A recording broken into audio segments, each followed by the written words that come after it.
गर्मी का मौसम आ चुका है, ऐसे में क्या आप कुछ ठंडा और टेस्टी खाने के बारे में सोच रहे हैं तो फिर आप बिल्कुल सही जगह पर आए हैं। आज मैं आपके लिए कच्चे आम की एक ऐसी नई रेसिपी लेकर आई हूँ जो आपको गर्मी में ठंडक का एहसास दिलाएगी। ये रेसिपी बनाने में बहुत आसान है, इसके लिए आपको ज़्यादा चीज़ों की भी ज़रूरत नहीं पड़ेगी। तो देर किस बात की, चलिए शुरू करते हैं। इस वीडियो में मैं आपको दिखाऊंगी कैसे आप कच्चे आम से एक टेस्टी और ठंडी रेसिपी बना सकते हैं। इस रेसिपी के लिए हमें चाहिए आधा किलो कच्चे आम। आम को लेकर अच्छी तरह साफ धो लें, कपड़े से पोंछ लें और फिर इन्हें अच्छी तरह से छील लें। खट्टी मीठी तीखी और बहुत ही बढ़िया मज़ेदार खट्टी मीठी आम की रेसिपी बनाने के लिए आम को हमने बढ़िया से छील लिया है। अब इन आम को हम बॉईल करेंगे। इसके लिए एक प्रेशर कुकर ले लें और प्रेशर कुकर में आम को ट्रांसफ़र कर देंगे। साथ में इसमें डाल देंगे एक छोटा गिलास पानी। कुकर का ढक्कन लगा देंगे, गैस ऑन करेंगे और इस पर हम रख देंगे कुकर और 2 सीटी आने तक आम को हमें उबाल लेना है हाई फ्लेम पर। कुकर की जो सीटी ऑटोमेटिक रिलीज हो गई है। कुकर के ढक्कन खोल के आपको चेक कर लेते हैं। देखिए बहुत अच्छी तरह से आम गल गए हैं, तो इन्हें हम एक बाउल में निकाल लेंगे और इसे ठंडा कर देंगे।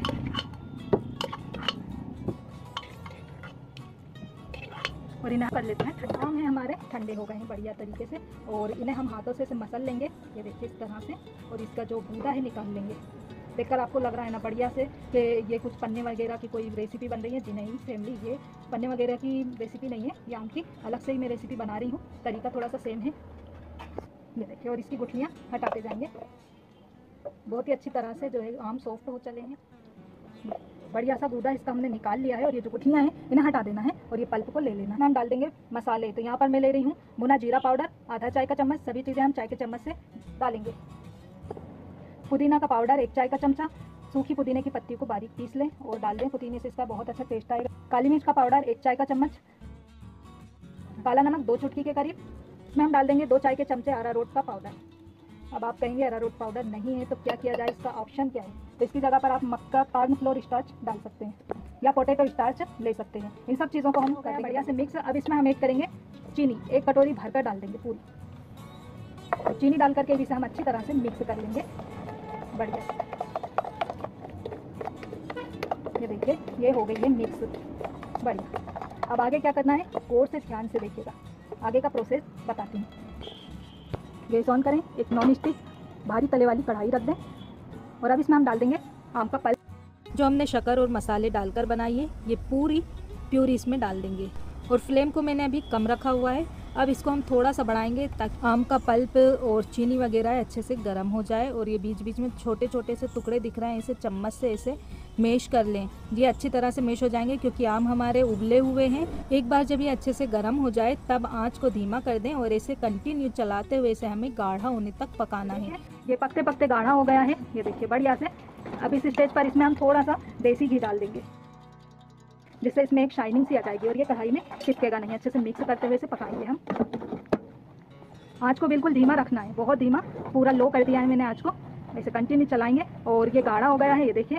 अब इस स्टेज पर इसमें हम डाल देंगे कलर। तो इसमें हम थोड़ा सा हरा लिक्विड फूड कलर डालकर अच्छे से मिक्स करेंगे। इसमें बढ़िया सा हरा कलर आ जाएगा क्योंकि एक कच्ची आम की रेसिपी है, इसलिए इसमें हमें ग्रीन कलर का इस्तेमाल किया है। इसे मैंने अच्छे से मिक्स कर दिया है। आँच को थोड़ा सा तेज़ कर देंगे, मीडियम टू हाई, और इसे हमें इसे कंटिन्यू चलाते हुए गाढ़ा होने तक पकाना है। और आप देख पा रहे होंगे ये कढ़ाई छोड़ने लगा है। ये देखिए, ये इसका साइन है कि ये बढ़िया से पक रहा है, इकट्ठा हो रहा है गाढ़ा होकर और कढ़ाई का तला जो है छोड़ने लगा है। ये आप देख पा रहे होंगे जब हम इसे चला रहे हैं तो ये इसका साइन है कि बढ़िया तरीके से पक गया है। इसे लेके देख रहे हैं हम तो ये गोली बन जा रही है, हाथ में बिल्कुल नहीं चिपक रहा है। इसका साइन है कि अच्छे से पक गया है। गैस को बंद कर देंगे और इसे हम कढ़ाई को एक ऐसे प्लेट वगैरह या जिस ट्रे में इसे जमाना है इसमें घी लगा करके चिकना कर लें और इसमें हम ये डालेंगे और जमा देंगे। कढ़ाई का पूरा मिक्सचर प्लेट में पलटने के बाद इसे चम्मच से हम एक साथ फैला देंगे। इसको फैलाने से पहले चम्मच में घी लगा लें जिससे ये चिपकेगा नहीं। और ये देखिए, इसे मैंने अच्छी तरह से फैला दिया और एक सा कर दिया है। अब इसे हम फ्रीज में रख देंगे 3 से 4 घंटे के लिए जमने के लिए। ठंडा तापमान इसे सख्त होने में मदद करेगा और ये ठंडी ठंडी खाने में भी बहुत अच्छी लगेगी। तो इसे मैंने फ्रीज में 4 से 5 घंटे के लिए रखकर छोड़ दिया था। ये अच्छी तरह से जम गई है। चाकू की मदद से इसके किनारों को हल्का सा ढीला करके इसे पलट लें और इसके हम छोटे छोटे चौकोर बढ़िया से पीस कट कर लेंगे। आप इसे अपने मन चाहे टुकड़ों में काट सकते। चाय छन्नी में 1 चमचा पिसी हुई चीनी ऐसे लेकर के इसके ऊपर बुरक दीजिए। ठंडी ठंडी खट्टी मीठी कच्चे आम की मिठाई बनकर तैयार है। अब चाहे इसे कैंडी कह लें। गर्मी में ये आपके दिल दिमाग को बहुत ही राहत बख्शेगी और खाने में भी बहुत मज़ेदार लगती है। लू से भी आपको बचाएगी। आप इसे स्टोर करके भी रख सकते हैं। 1 से 2 सप्ताह आप कमरे के टेम्परेचर पर इसे रख सकते हैं। फ्रिज में इसे कई महीने तक आप स्टोर कर सकते हैं, ये ख़राब नहीं होगी। इसे आप एयर टाइट कंटेनर में रखें, इससे नमी बाहर निकलने से रोकेगी और ये ताज़ा रहेगी। इसे आप सीधी धूप से दूर रखें, वरना इसका रंग फीका पड़ सकता है और इसका मज़ा भी ख़राब हो सकता है। आपको ये रेसिपी कैसी लगी मुझे कमेंट में ज़रूर बताएं, और अगर आपको ये वीडियो पसंद आया है तो इसे लाइक करना और शेयर करना ना भूलें। अगली बार फिर मिलेंगे एक और नई टेस्टी रेसिपी के साथ, तब तक के लिए अलविदा।